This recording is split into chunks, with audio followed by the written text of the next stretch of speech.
Alright, hey guys, it's Demon coming back for another round of Final Fantasy XIV. So, we ended the previous episode, I think. If we go back to New Game Plus, I want to say we were doing Renovate's I think we're heading back to, or were we talking to Alpha now? Oh, wait a minute, we were talking to Alpha now. I think he's right outside the doors, we had to go talk to him. Alright, let's go ahead and do this. God damn it. One reason to celebrate Alphino looks rather grim. It would seem we have much to discuss with our friends at the Rising Stones. If what you say is true, Iceheart's method of summoning Shiva defies all precedent. If necessitates a complete reappraisal of the primal threat and of our approach to combating it. Moreover, there are grave ramifications if word of this incident reaches Imperial ears. The Garlean Empire believes the primals are insufferable menace that mere existence is a threat to the very star. As such, they deem any action taken against the beast tribes to be justified by default. Imagine if it became known that not only the beast tribes of Eorzea could summon primals, but their civilized peoples as well. Any lingering objections to the Eorzean campaign would vanish overnight. Where, before we had countered with a single Imperial Legion, we could well find ourselves facing the combined might of all Garlemald. But I speak unadvisedly. Come on, it's better that we continue this conversation in Mordona. Hey look, weird cat person. I wish I had a robotic arm. And I can go beat a rock or something, I don't know. This is part of the night where I'm starting to get sleepy, so I might be spouting off random crap. I apologize ahead of time. My brain's like going at half its regular speed. Although, if I'm preparing everything correctly, I should wake up before 7 o'clock tomorrow. My hope is to wake up within 15 to 20 minutes, go out, vote, and then come back. Well, actually, no, it's vote, go to the store, get my creamer, get milk, then come back. Then record for a little bit if time is willing. Words cannot well express how glad I am to see you return to us hale and whole. Needless to say, I am most eager to hear your account of that which occurred in Kurthis, assuming you're ready to speak of it. Of course I am. And as I speak now. Excellent. I shall summon the others at once. Oh, I wanted to just talk with just us two, so I could just sit there and get irritated if my character doesn't say a goddamn thing. Bam.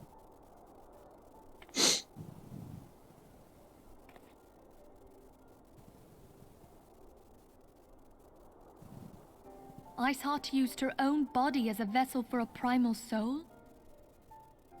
Yes. Master Louisoix's writings make no mention of such a possibility.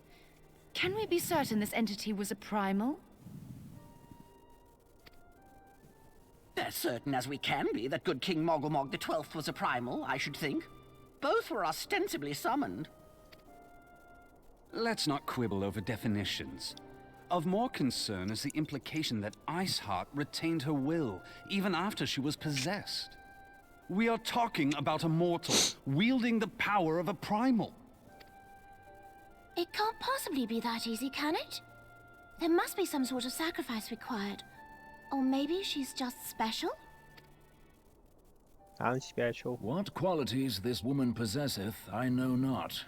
But full sure am I that she was groomed for this role. Few are privy to the secrets of summoning, and but a single party standeth to profit from their dissemination. Well, I wouldn't presume to comment on how the lass came to know about summoning, but I will say that what she summoned was a primal. The readings were the same, or near as damn it. Strange as it all sounds, it's really no different from what you've faced before. Then mayhap it is time that we re-examined our previous encounters. Pack your things, Ida. We're going back to Gridania. Yes, sir. About Iceheart's final words to you. Hear, feel, think. Hydaelyn speaks to her as well. If Iceheart is blessed with the power of the Echo, she will doubtless have used it to further her goals. Or could it be that it was a revelation granted her by the Echo which first set her on this path? She did say that the Ishgardians were blind to the truth. Do you think she has knowledge of the origins of the Ishgardian-Dravanian War? It would do much to explain her unwavering conviction. Did not the Lady Iceheart implore thee to seek the Keeper of the Lake? And did she not imply that in so doing thou wouldst come to see with eyes unclouded? Midgard-Zoma was a king amongst kings who reigned for centuries on end. But he is dead and his wisdom lost to the ages.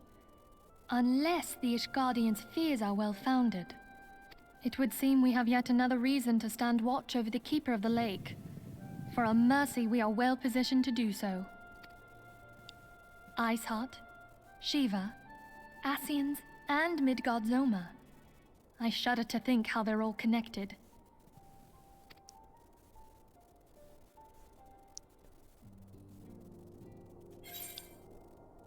Ooh.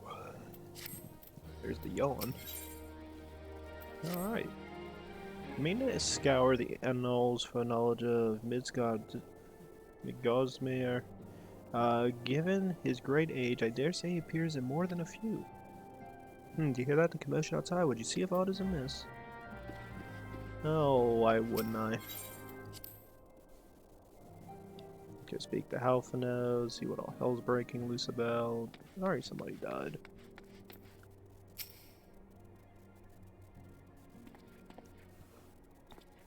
Oh. Hiding, 'tis well you came. You are on hand. We have a problem. Ro has escaped. It happily, surely. Oh god, wait 1 sec. I gotta open my eyes. I can't see. Shortly after a more fleeing second custody, she had been placed in a dungeon cell ahead of her coming trial, but apparently the accommodation was not to her liking. Turkey was found slain along with 2 guards. 'Tis plain she received inside help.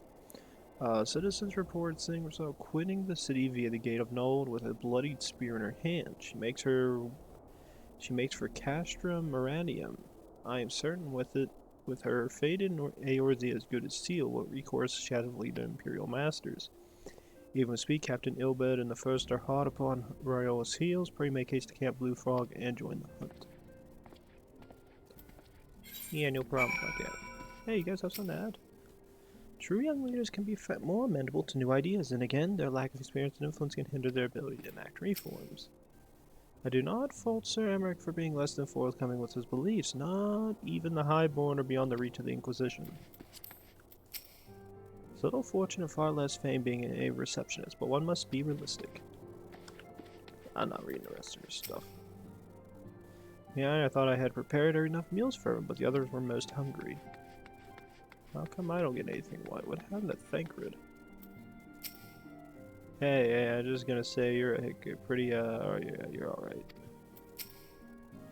What you two do is your own business. I'll say I didn't warn you. Trying to tumble the table now, are we? Don't give up yet, boy. Ida, line him up. Line him up. I think Thancred's knocked out. He's out. I think he should tap. I would tap.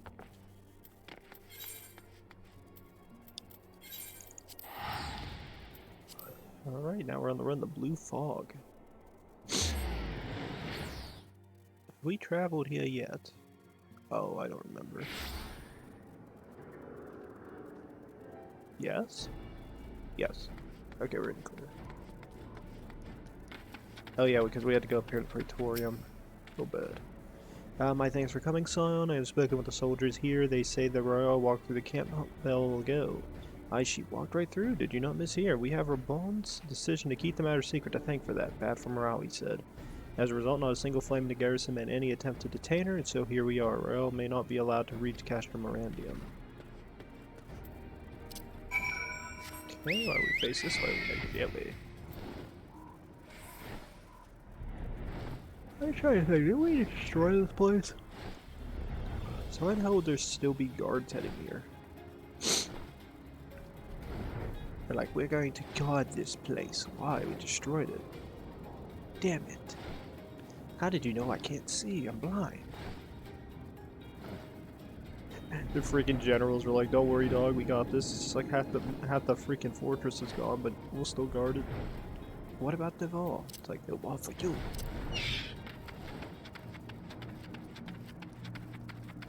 Well, there's a dead man here.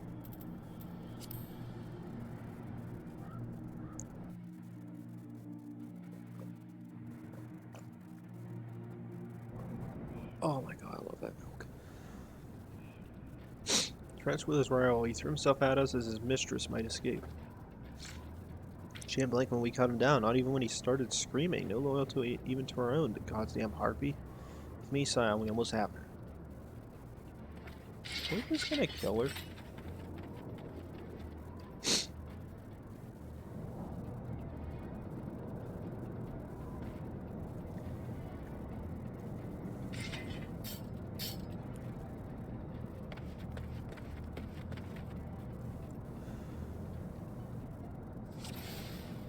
Hi, everybody. They need to yell out within that group. Ah, they do good. Make y'all suffer. There we go, he suffers. Go for that Ascians next. Kill the weakest subjects. At least that's what I would do. I go for the weaker guys first, just to get rid of damage. It won't do a lot of damage, but it's still damage nonetheless. But then your other AI can kind of focus on other targets, making your life a lot easier.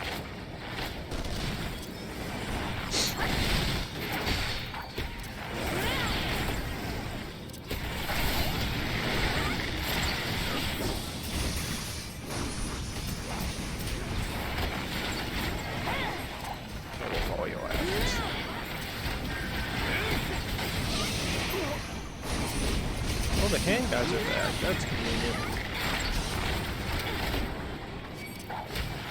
Ooh, I forgot. The hand is just numbing. Go taking you, go taking you.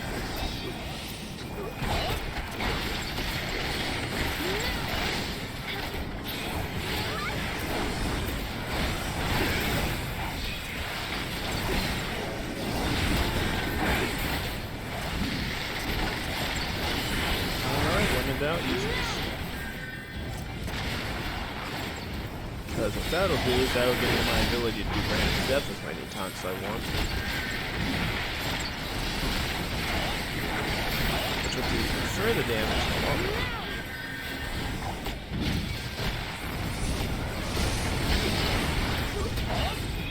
Alright, time to do quick knot.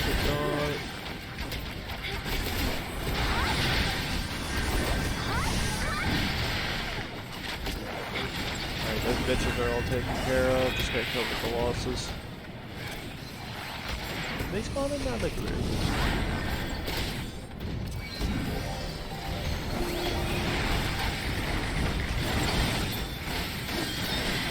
No, they're all dead.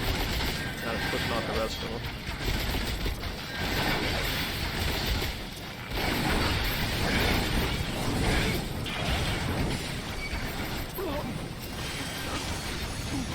Why are there so many of you bastards?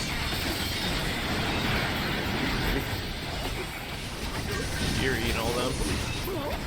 Ball your asses. No.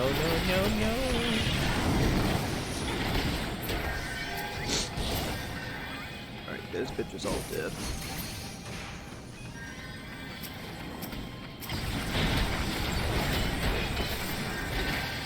Finally.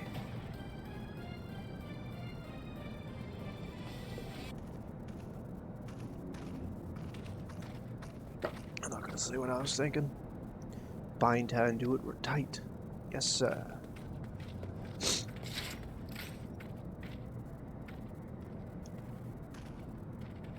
Good work, man.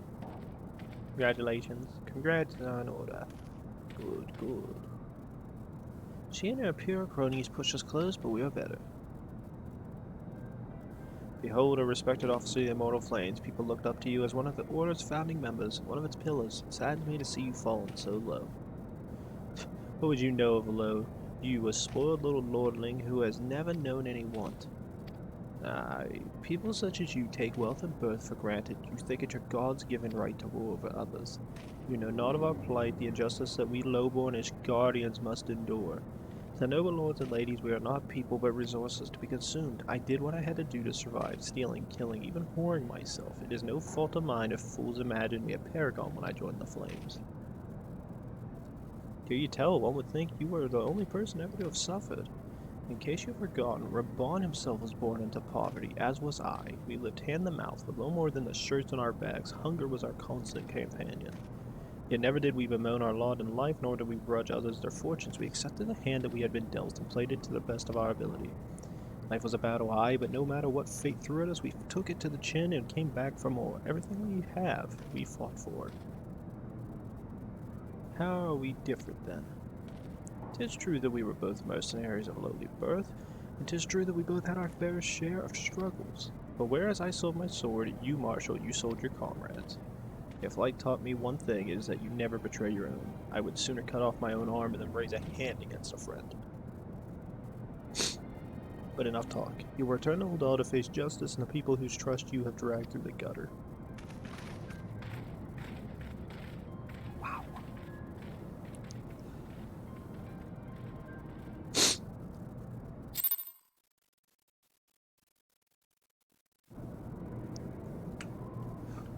Fun stuff. I joined the Crystal Braids and I might strike a blow against the Empire. Those who cast her off Garlean will expect no better treatment. Not so much as a hint of remorse. 'Tis well that the sordid business is finally at an end. A friend's betrayal cuts deep than steel. We must hope that we have chosen our own allies more wisely than Reborn chose his. Oh, my sinuses are kicking in strong. I've heard. Truly bothersome business. No, I do not foresee a problem on that front. The main concern is Reborn. There is no telling what the brute might do. Have the Blades watch him in the flames day and night. You may leave the Sultana to me. I shall personally attend her grace. What does that mean?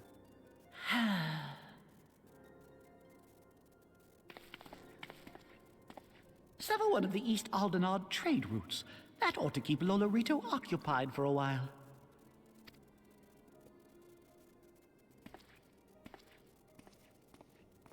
Nanamo Ulnamo. For my sake, pray be a good little Sultana to the last.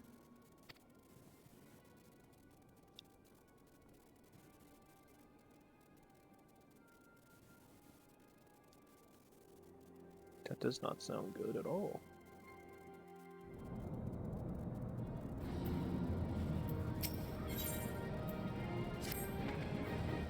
Captain Aelbert and I have a few questions for the Flame Monster regarding the circumstance of her miraculous escape. We have completed our interrogation. We shall take our findings directly to General Reborn, and that shall be the end of it. Your work here is done, my friend. My thanks. But I have one last task for you. Return to the Rising Stones and apprise Menphilia of what has happened. I'm aware that the antecedent held Royal in high regard. For better or worse, she will want to know how this tale ends.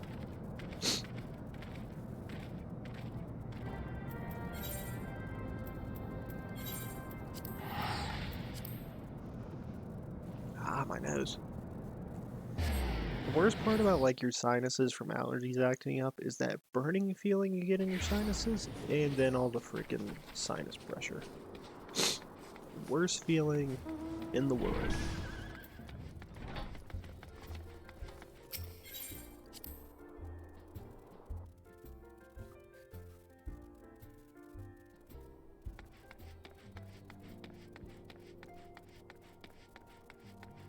It's the only bad thing. I always keep telling myself, I'm like, I should probably get some allergy medicine, but I never do it. I'm a lazy bastard. Although I do have I probably have my pills still for ibuprofen. I love 800 milligrams. It's so nice to have prescriptions. For absolutely Welcome nothing right back, now. my friend. I have already received word from Alphino. To think that Flame Marshal Huayu was the Garlean agent. I know not what to say. Together with Reborn, Aline lent us much-needed aid at the time of our Order's founding. She was particularly passionate about the need to tackle the primal threat. Well, that's probably why she was so adamant. When we discussed the subject, her eyes fairly shone with determination. Whatever else she may have been, I choose to believe that it was her true self with whom I spoke then. But now is not the time to dwell on such matters. I have an important announcement to make regarding our effort to defeat the Ascians. We shall begin as soon as everyone is assembled.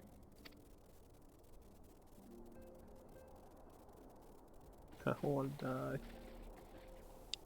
Aren't you guys supposed My to be in thanks Redania? for coming, friends. Moonbreeder, the floor is yours. By now, I'm sure you're all familiar with white Aurosite, the miraculous material that'll allow us to capture Ascian souls. Back at Snowcloak, we verified its ability to absorb vast amounts of ether. Alas, it leaves something to be desired in the area of stability. The stone can only store ether for a short while before expelling its contents. In addition to Aurosite's inherent limitations, we must needs be wary of our enemy's strength. Our foe draweth upon an infinite wellspring of power. Even should we succeed in entrapping him, the stone will not long contain his wrath. Meaning that, if we want to kill the swine, we'll have to be quick about it. 'Tis our belief that an Ascian soul may be permanently undone, if smitten by a sufficiently concentrated burst of pure ether. The only trouble is, we can't say for sure how concentrated the burst needs to be. Without knowing how much ether an Ascian soul is composed of, we're basically guessing. Throw most of it. Our sole clue lieth in thy struggle with La Hebrea. During that encounter, Hydaelyn bid you forge what she called a Blade of Light, a weapon which took the form of a luminous stream of energy. Yeah, whatever that is. Based on your description, we believe the blade with which you vanquished your foe was composed of ether. Oh, I had a lightsaber? Admittedly, your victory proved ephemeral, as La Hebrea was able to use a crystal of darkness to flee into the space that lies between our world and the void. I want a lightsaber now. Don't The pick Star fact Wars. remains, however, that Hydaelyn placed the means to destroy the Ascians in your hands. Be that as it may, it would be unwise to assume that she will do the same when we next encounter such a foe. Quite so, my lady. We must needs find the means to forge our own blade of ether, one to equal that which Hydaelyn did benevolently bestow upon her champion. That is all well and good, but it seems to me that producing such a blade will require a prodigious quantity of ether. Whence will it come, pray tell? Oh, what if we had two pieces of white Aurosite? One to trap the Ascian, and the other to store the ether for the blade. Oh, nice try. But it's as I said, the stone won't hold ether for any length of time. We'd still need to collect the stuff there and then, sorry to say. And therein lies the rub. Finding a way to create the blade whenever and wherever we choose. It would seem more research is in order. My character should not be I'm shaking going her to head. linger a while, perform a few more tests on the Aurosite. And I could do with some help. Eorzeans, why don't you lend me a hand? Mine apologies, but I am required at the Waking Sands. Good job, Oriange. Good at that excuse. Lady Minfilia hath given me sole charge of the premises. 'Twould be unseemly to leave them unattended. Sole charge, you say? So you're basically alone there, then? Well, that settles it. I'll just have to come to you. Oh, those poor bastards.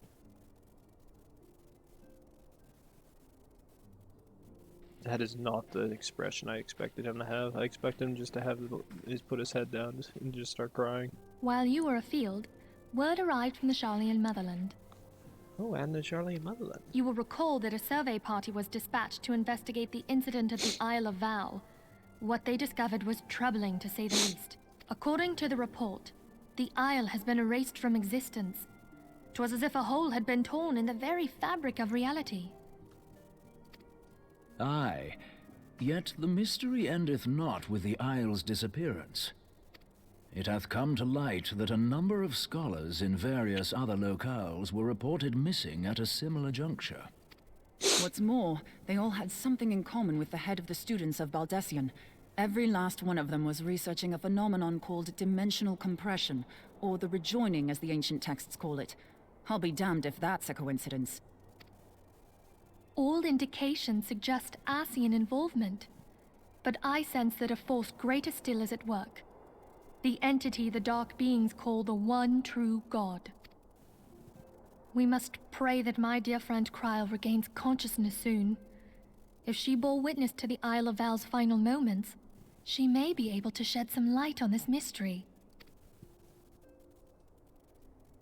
Jesus? Ooh, a fun mission.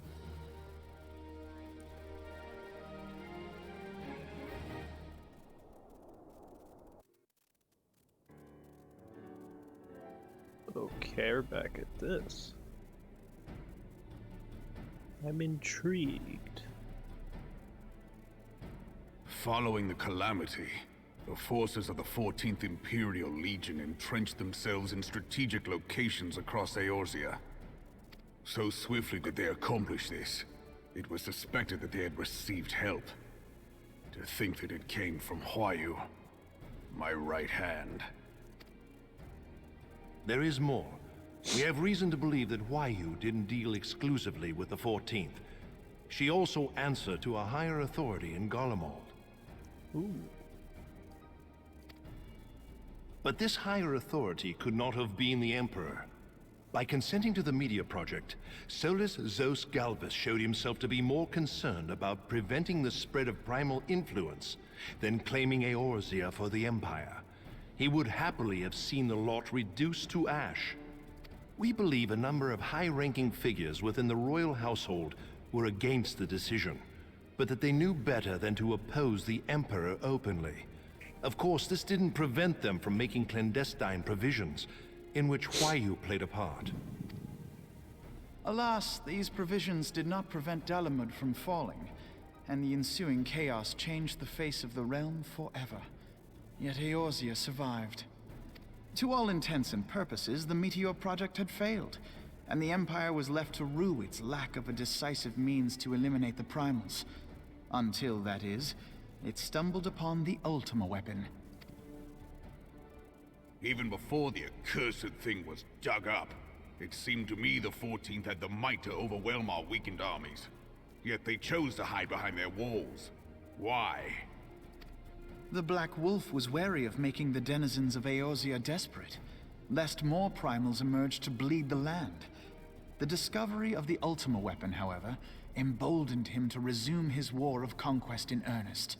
And then we kicked his ass.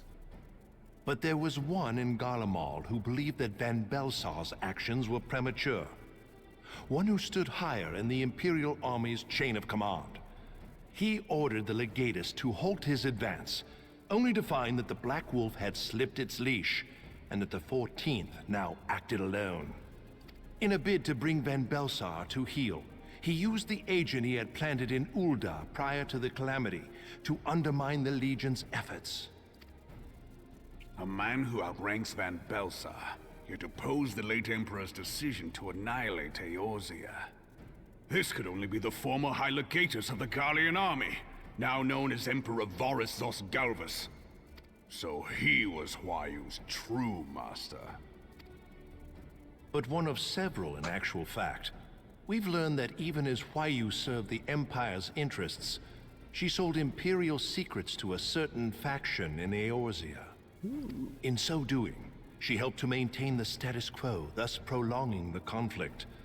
Considering who stands to profit from war, it isn't hard to imagine who her other masters were.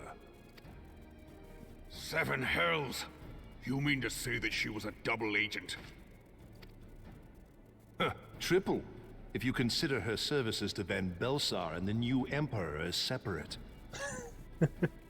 As neatly as these pieces seem to fit, one aspect of the puzzle remains unclear to me. By whose will was the Marshal feeding intelligence to the heretics? And try as I might, I fail to see how aiding their cause would profit either her Imperial or Monetarist masters. Could it be that another hand is at work here? If so, why you must be made to reveal whose it is.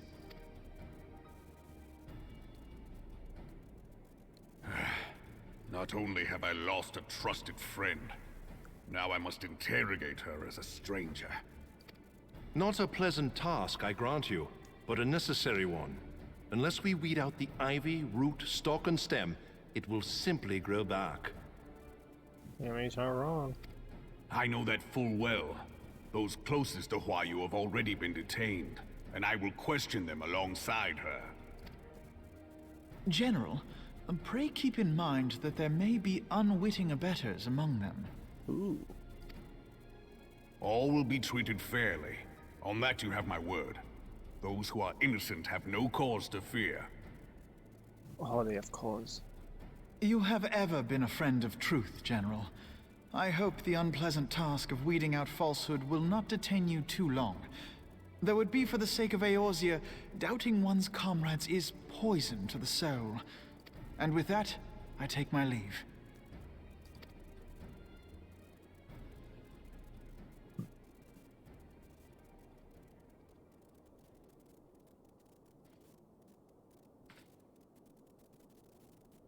All these years, I've been made to dance to their tune.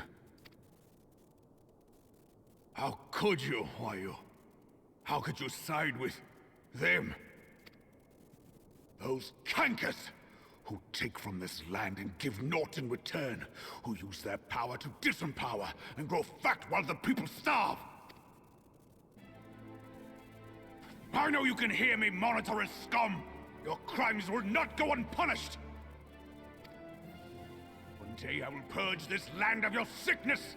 Before the eyes of the 12, I swear it!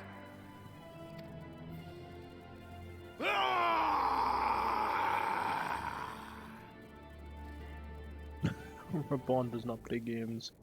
He's very angry now. Very, very angry. What the hell is that? I shall have no further need of you this day. Your Grace.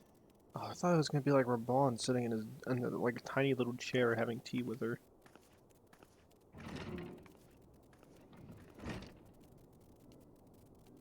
I fear that not even mine own chambers shall remain private for long. Oh, poor Has the Namama. situation grown so grim? Ooh. Ever since he proposed the Cartiner Reclamation Bill, Teleji Adeleji has risen to greater prominence upon the backs of impoverished refugees. The monetarists were ever united in their pursuit of profit, but the man's actions have torn a rift in their ranks. They snap at each other as rabid dogs. Yet now is not the time to be bickering among ourselves. If this bickering is a threat to law and order, might you not have grounds to dissolve the Syndicate? Would that the solution were so simple, Admiral. Alas, my moving to dissolve the Syndicate is certain to spark outrage among the influential merchant class, whom the Cabal represents.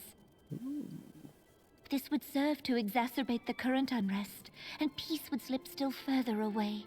Be they rich or poor, natives or refugees, all who reside in Ul'dah have a right to pursue happiness. It is the duty of a ruler to protect this right. If I am to perform my duty, I must needs tread warily. It would not do to make enemies heedlessly.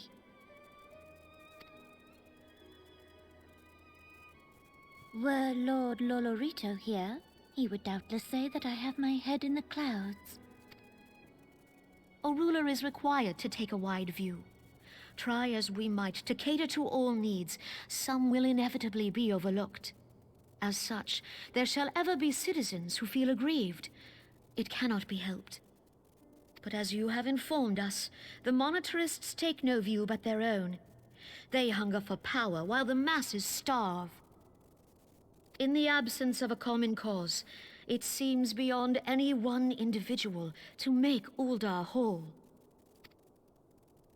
and the presence of a Garlean agent within the immortal flames only makes matters worse. Even accounting for Uldar's historic reliance upon mercenaries, such a grievous breach of security is unprecedented. I fear this business will provide the Monitorists with a rod to beat Rauban. Eorzea can ill afford for the immortal flames to be dampened now. Ere long, the Garleans will turn their ravenous gaze toward our lands once more. If we are to resist their might, our nations must stand together. Yet for this to happen, our nations must be whole. Cannot be done to improve the situation in Ulda. The true wealth of Ulda lies in the health, happiness, and hopes of her citizens. Alas, the citizens shall never know these things, so long as their lives are ruled by the ambitions of the few. The Monitorists claim to represent the best interests of the people, but in sooth they desire only to manipulate them for their own selfish ends. For the government to serve the people, it must be formed of the people. For Ulda to move forward, it is not only the Syndicate that must be dissolved. Nay, you jest.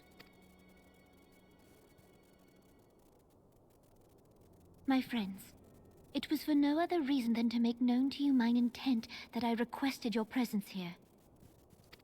When I make my declaration to the people, chaos shall inevitably ensue. As the last monarch in the line of Ul, I make unto you this request.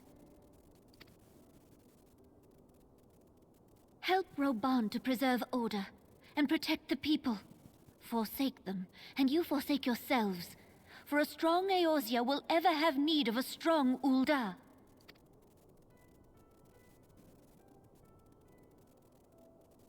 Your Grace, are you certain of this? There is no other way.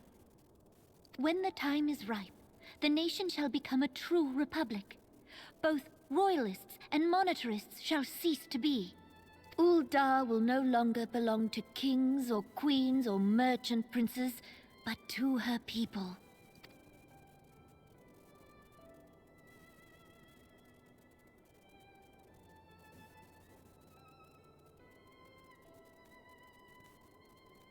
Rauban, forgive me for casting aside all that you have toiled for in my name.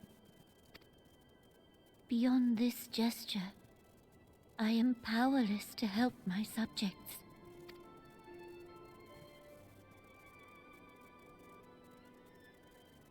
Wow.